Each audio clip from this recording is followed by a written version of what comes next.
crew now headed for the elevator that will take them down to the first floor, where they'll board the Astrovan for the 20-minute ride out to Pad B. The commander and the pilot, Commander Shriver and pilot Charlie Bolden, Bruce McCandless, and members of the support team that will be going out. Standing by now for a go for auto sequence start. T-minus 33. Countdown clock will hold at T-minus 31 seconds due to failure. What has happened is the ground launch sequencer would not hand off to the orbiter's computers to complete the count because the liquid oxygen fill and drain valve was showing off when it should be on. T-minus 10, go for main engine start. We are go for main engine start. T-minus 6, 5, 4, 3, 2, 1, and liftoff of the Space Shuttle Discovery with the Hubble Space Telescope, our window on the universe. Mission Control, Houston. Roll program. Roger, roll, Discovery. The roll maneuver puts the vehicle in the proper launch plane.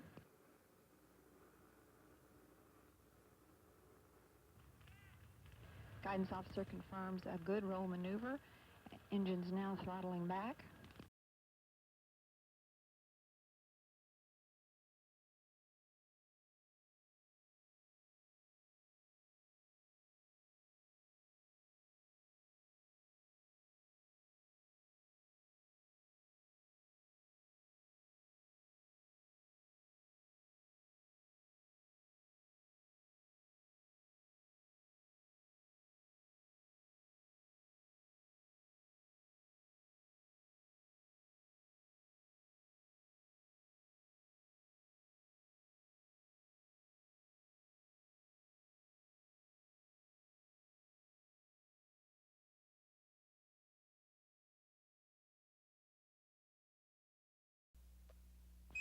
Thanks, Lauren.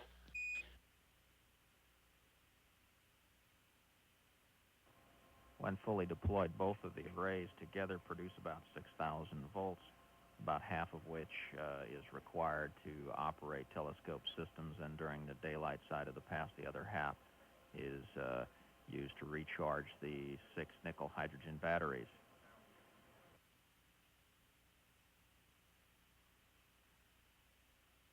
Shift Supervisor Pete Patero just checking with his control team, receiving a report that from the ground, as confirmed by the crew from orbit, the deploy activity so far is going very smoothly. We see no indications of any problems at this time.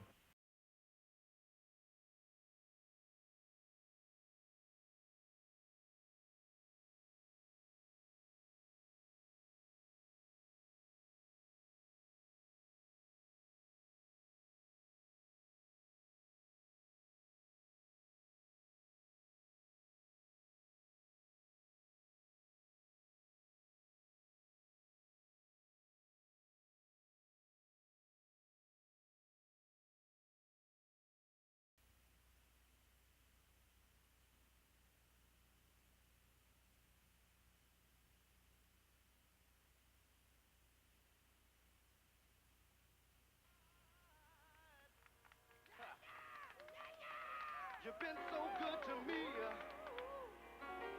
You've been...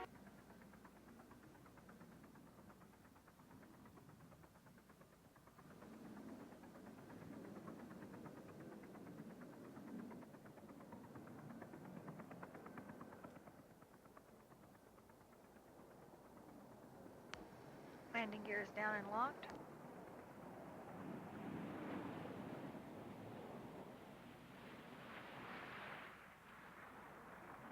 Main gear touchdown.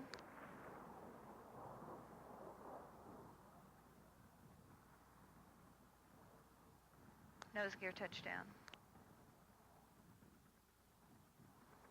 Discovery rolls out on runway 22 at Edwards at the end of mission STS-31 after traveling 2,068,213 statute miles on this mission.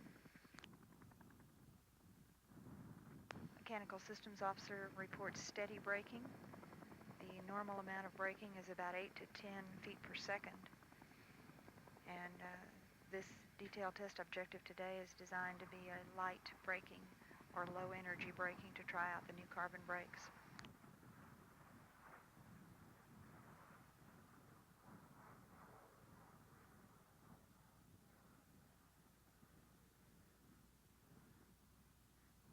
Wheel stop. Houston Discovery, wheel stop. Roger that, Discovery. Welcome back. Congratulations on a super mission, and the world is looking forward to reaping the benefits of your good work over the next 15 years. Welcome back, guys, and we have no post-landing deltas.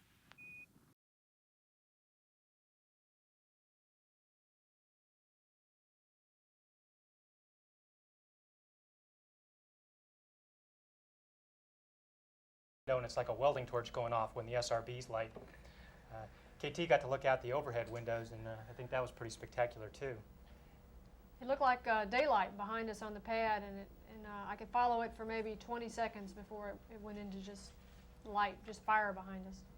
The vibrations and the roar is pretty much the same as in the daytime. Probably the big difference is up when you get towards SRB SEP. When the rockets go off to separate those boosters, it really flashes outside the windows, and it gives me a thrill just seeing that right there. Tried to warn these guys. Yeah, Cubby warned us, but it was still exciting.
We have a go for engine start.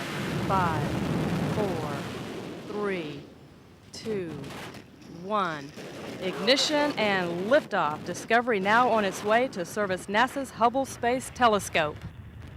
Houston now controlling. Roll program, Houston. Roger, roll, Discovery.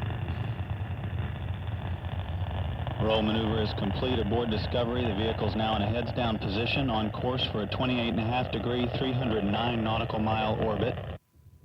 Three main engines beginning to throttle down now as the orbiter prepares to pass through the area of maximum dynamic pressure on the vehicle in the lower atmosphere. The three engines now at 67% of rated thrust. The solid rocket boosters beginning to tail off with their chamber pressure, standing by for burnout and separation of the twin solid rocket boosters.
And see that everything's okay, the solid rocket motors are ignited.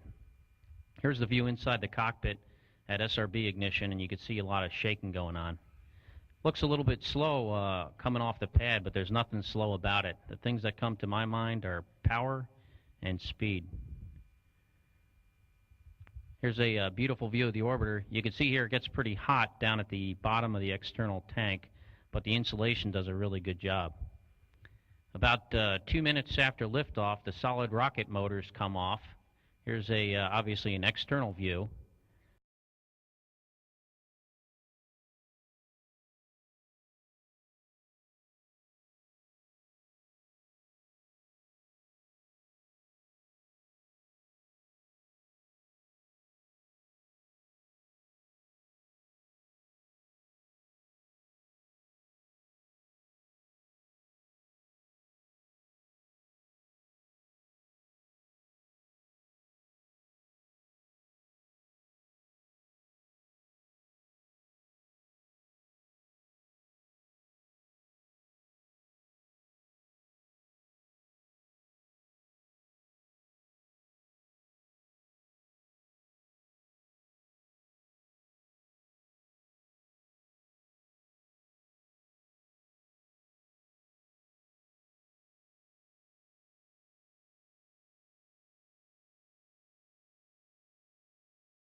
7, 6, 5, 4, 2, 1. And liftoff of Space Shuttle Atlantis. Final visit to enhance the vision of Hubble into the deepest grandeur of our universe. Houston, Atlantis, home program with the FCS channel. 5 paths across the board, Scooter, no action. Okay, got LVL range ranging? I do. All right, I see him in the bucket. Mid 71. Atlantis on its way, all 3 engines now throttling down as the area begins, as the vehicle passes through the area of maximum dynamic pressure. Atlantis, Houston, no action on the MPS H2 altitude. Houston, we copy, no action. Back at 104, Scooter.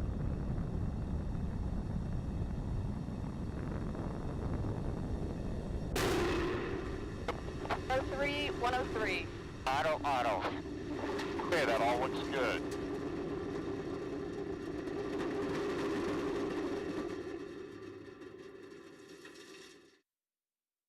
Atlantis, Houston, you are go for orbit ops. Houston, Atlantis, good words. Go for orbit ops. Thank you. Closure? We're stalling minus 0.05 at 151 feet. Okay, I just don't want to see the numbers get bigger. Okay, we're opening now, 155. Okay.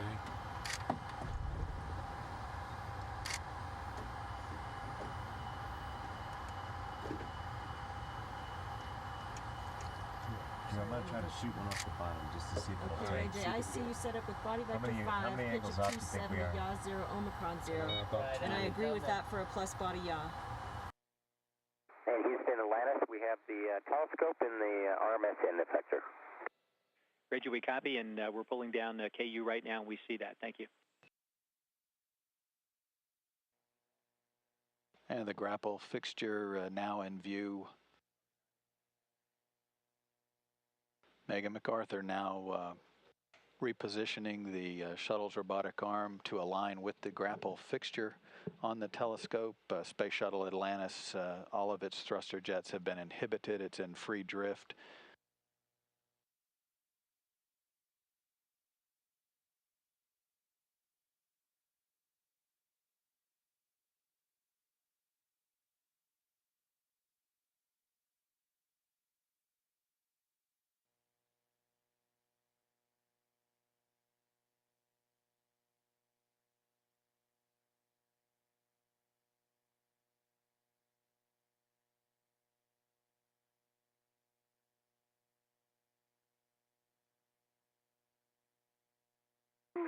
Houston, Atlantis. Hubble has arrived on board Atlantis with the arm.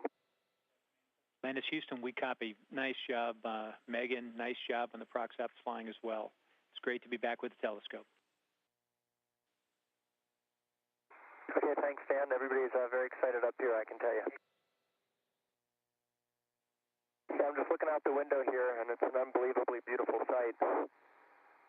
Amazingly, the exterior of Hubble, an old man of 19 years in space, still looks in fantastic shape.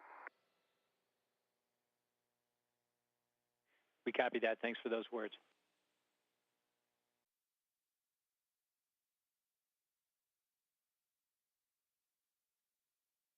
It was exciting. Well, you said some challenges there. You said it was a little fast. Is that right? We came in. We had kind of a little extra closure, a little out of plane maneuvering, trying to get up to the telescope. Had to do some braking, and then the telescope wasn't rotated for us. We had to wait. It was good. It went just like clockwork. All right. Well, that's great. Okay, John, you can open the thermal cover. Okay, I'm working on tabs.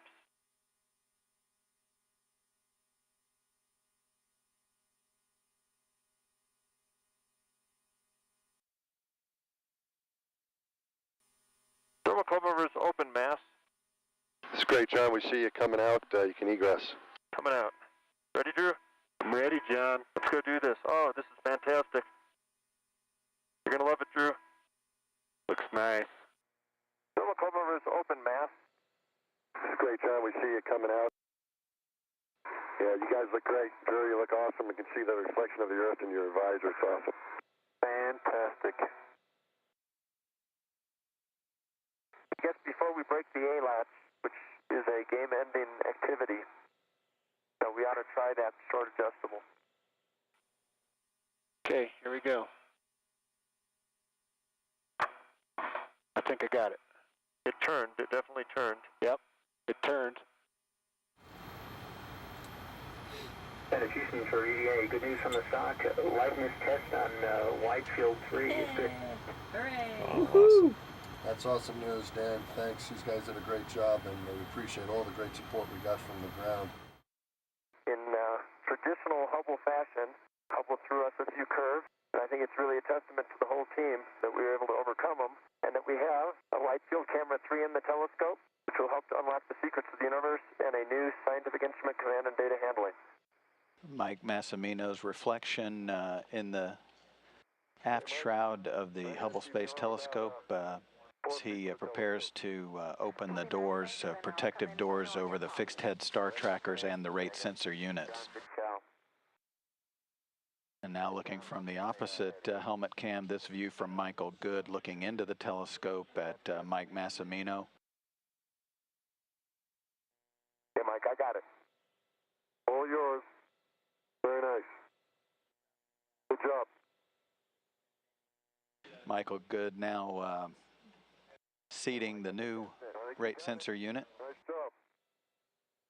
Planet Houston for EVA, we have a good aliveness test on RSU-2R. You have a go for RSU-3. Change out. And we copy go for RSU-3. 4 1/4 on 13, Drew. Massimino has engaged all of the bolts on the old battery module. The first 5 bolts on the new module securing it to the Bay 2 door have been engaged. Megan, we can move away from the telescope and start right. Copy, coming away. Got that door, John? I've got this door. Okay, you guys know the drill. Let's remove CoStar. Installed back in December 1993 to correct the spherical aberration that was detected in the telescope's mirrors after its initial deploy in 1990. Guys, you guys missed Australia during the night pass, but we should be coming up on Hawaii off on our left here in just a moment. You're very cruel, Bueno, very cruel guy. Didn't know that about you. And for you, John, you should be looking at ACS. Yeah, I can see Hawaii. Can you really? Yeah, that's awesome. The fastener capture plate now removed, having done its job of capturing the 32 tiny screws inside the protective enclosure. Card 1 is out. Nice. I heard that. Looks great, John. Nice job. Nice job, John. Takes a few more turns to get it out of the connector. Not that it matters. So are you taking them back to the telescope? Yeah, I was. Okay, good. That was for the I tape. don't bend too low. Right. That was for a point, we bent over, and I thought I was going to drive him into the W side.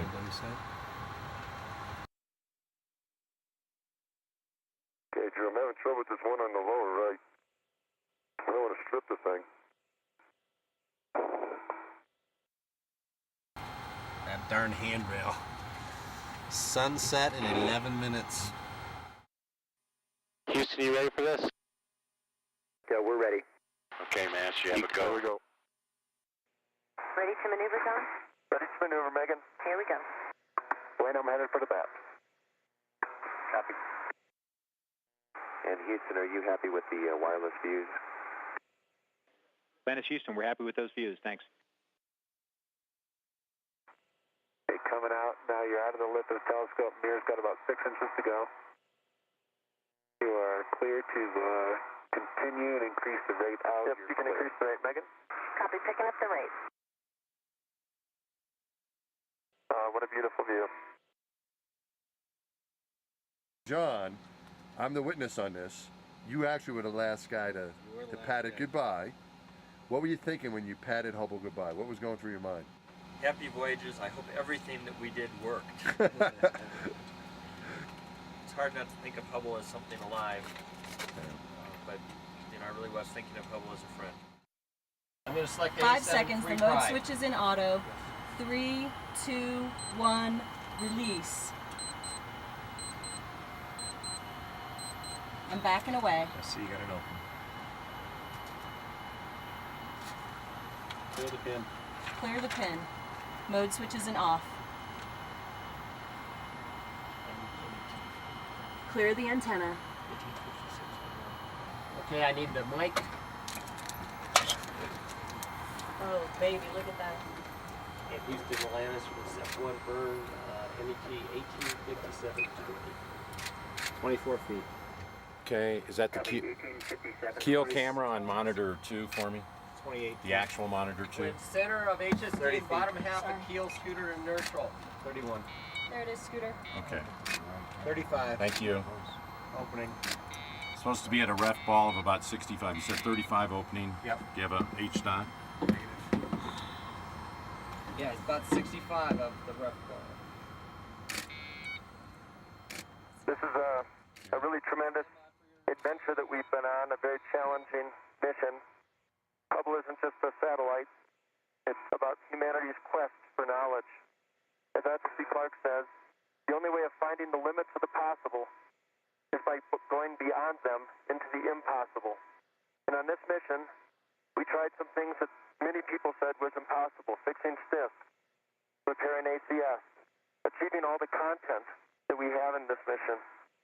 But we've achieved that, and we wish Hubble the very best.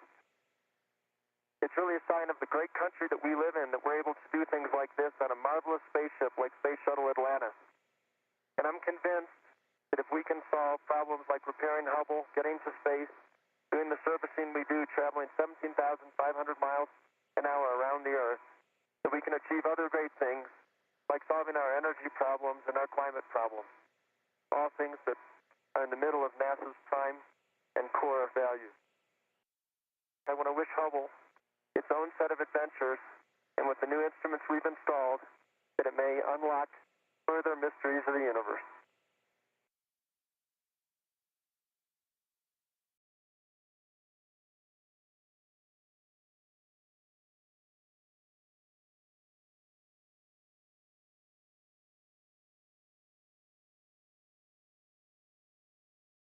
We had no clue that Hubble would result in you know the incredible advances that it's made in our understanding of our universe. None of us thought that people would be rewriting textbooks the way that they continue to do even today.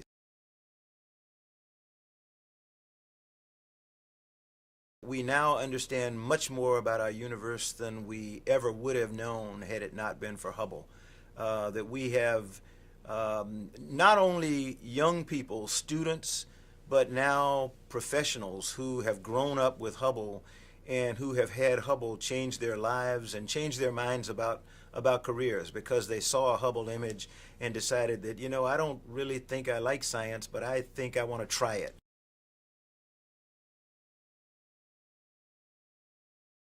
We saw the first light images, and to the amateur like me, it looked great because we had made this great discovery right off the bat. What we thought was a single star turned out to be a binary star.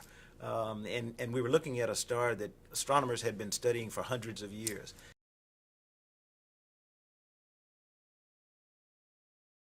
When we learned that, no, it's not really that good an image, it's kind of blurred because we have this thing called a spherical aberration, we were crushed.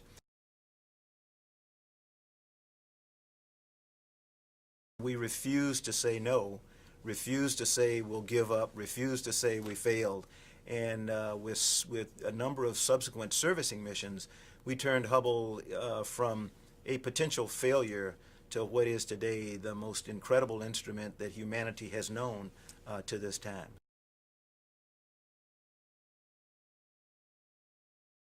Hubble kind of rewrote the textbooks. We now have the next of the great observatories that's scheduled to launch in 2018, the James Webb Space Telescope. James Webb is projected to dwarf Hubble in its discoveries and its ability to look out into the universe and peer into the atmospheres of distant planets.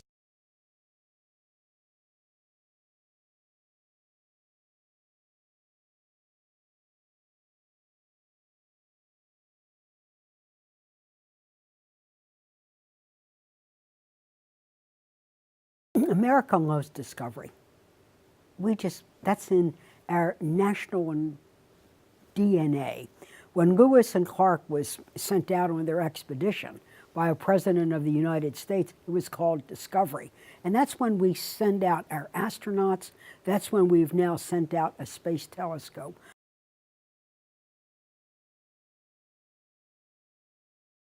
Hubble did not hoard the information. Hubble shared the information, not only with brilliant scientists, but with school children.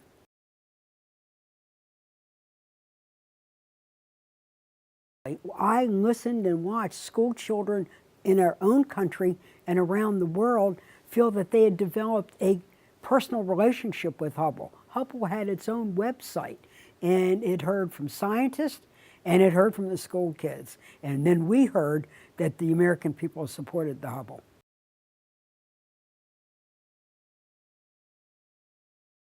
I was there when they battened down the Hubble and we said goodbye as it went on its final journey. But we knew it wouldn't be its final broadcast back to us. The Hubble's out there now. It's going to keep going for a long time. You know, that whole question, are we there yet? The answer is no. And then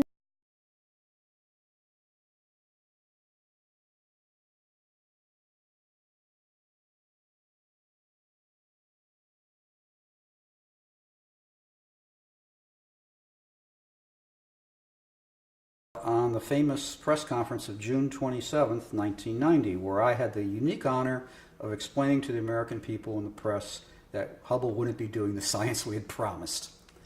And that was a horrific experience, to say the least. The press was not too receptive, even though at the end of the press conference I said, we do have a fix in mind. There is a way.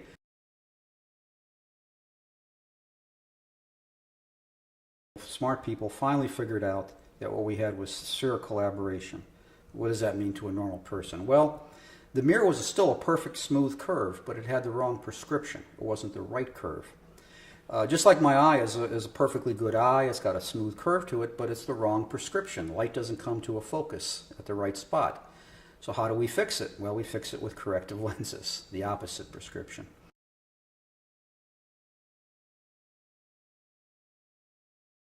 But I remember the image started to come up, and right at the center was the star we were taking a picture of, and it was there. It was very bright and very sharp. That was good.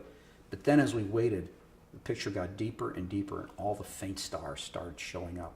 All just pinpoints of light. Perfect focus.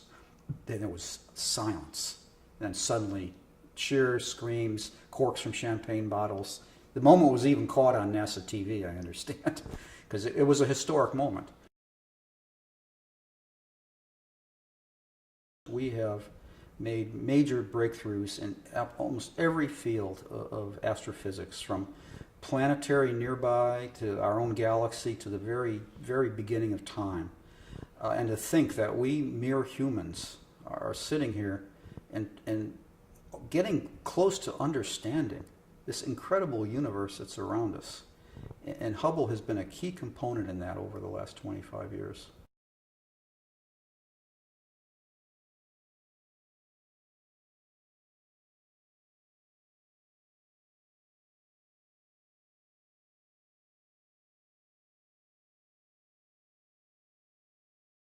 And so we're celebrating the 25th anniversary this year.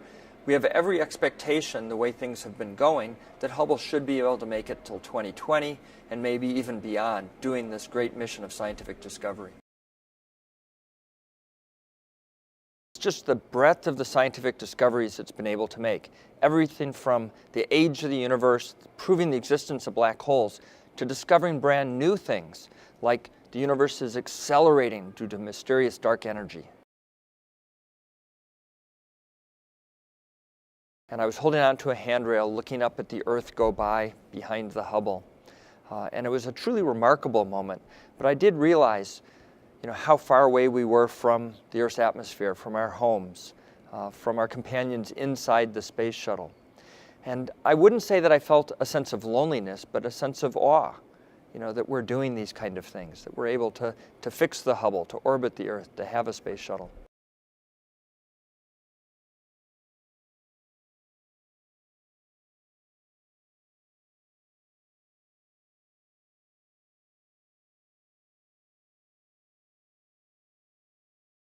You should see a bright star as a sharp point of light, and that's what we've not gotten out of Hubble. In the older Hubble, before the repair, that bright star was spread out over a whole area like that. So the bright star did not look like a bright point of light. It was diffused out over this big area.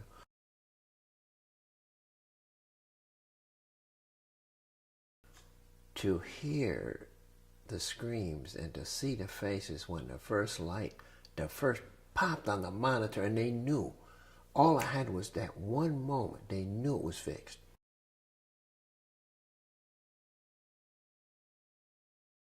But the real magic was that you could, in fact, go out and do that in the spaceflight environment in a suit, because it was designed for that. That was the real victory, is that we made a machine you could work on.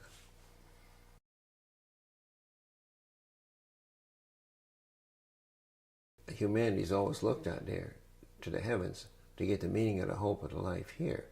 So you look out there for what's going on down here. You see, it's that kind of gap that you're bridging. So people understood that about Hubble before we carried it up there.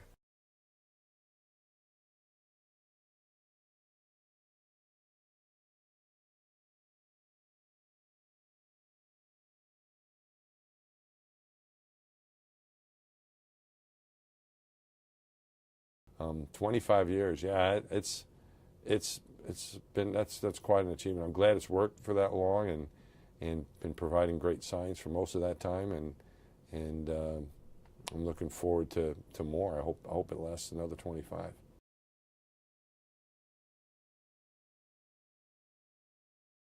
I think Hubble has changed humanity by showing us what is out there. The immenseness of the heavens, of the universe. We knew it was a big place, but we didn't know the beauty of what was out there and just how big it is, and how many other possibilities there are to find discoveries that we can't even imagine. It not only answered questions, but created questions. So I think it's made a great impact on the whole world.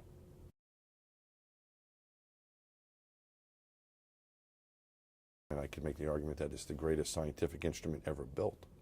What do you think of that?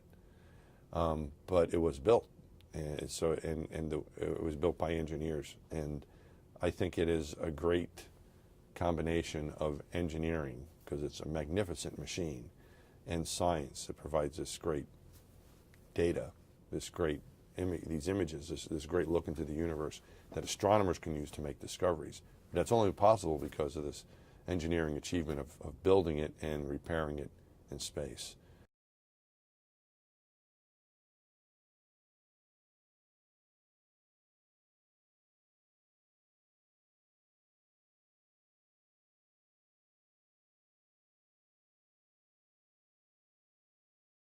Releasing the telescope was not as bittersweet as you might imagine, because you know that that an incredible repair job has just been done, and by releasing it, it's getting sort of sent out there to do its new mission. And we knew that there was going to be some pretty incredible science return from that.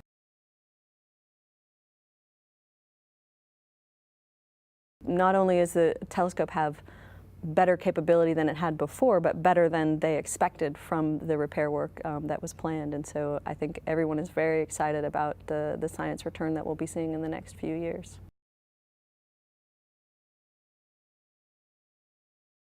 Like that. The other thing I think is that it seems like Hubble is sort of the comeback kid. It's hard for me to believe that it really truly was the last time people are going to see it. I feel like somebody somewhere is going to come up with a way to, well, if we did this and this and this, we could go back and, so we'll see. I think the end of the story has not been written yet.